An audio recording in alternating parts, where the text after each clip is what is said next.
Bon dimanche et bon réveil à vous. Dans un instant, on va se baigner dans la Seine. On va essayer. C'est Théo Ampillac qui va s'y coller. Mais avant ça, la revue de presse avec vous, mon cher Théo. Bonjour. Bonjour Jean-Marie, bonjour à tous. Une actualité politique évidemment chargée. Et le gros coup des hebdomadaires de ce dimanche, c'est pour le JDD. Exactement. Ce matin, donc, le JDD a réalisé une interview exclusive du nouveau Premier ministre. C'est un Michel Barnier confidentiel que l'on retrouve, qui nous parle de son passé et de son enfance gaulliste. Il sait la tâche délicate et compliquée qui l'attend.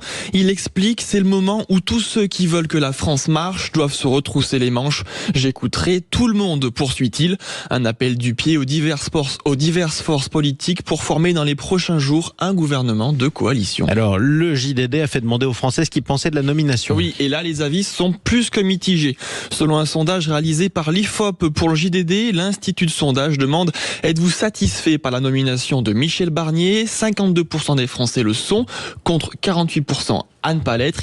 Et autre question, pensez-vous que Michel Barnier serait rapidement censuré à l'Assemblée? Et là, les avis sont plus radicaux, avec 74% de oui. En conclusion, vous l'aurez compris, les Français sont en majorité contents du nouveau chef du gouvernement. Mais pessimistes. Mais ils sont lucides, tout à fait, Jean-Marie, et ils savent que la tâche sera fortement compliquée pour le nouveau Premier ministre. Alors, il s'est également expliqué dans la tribune du dimanche.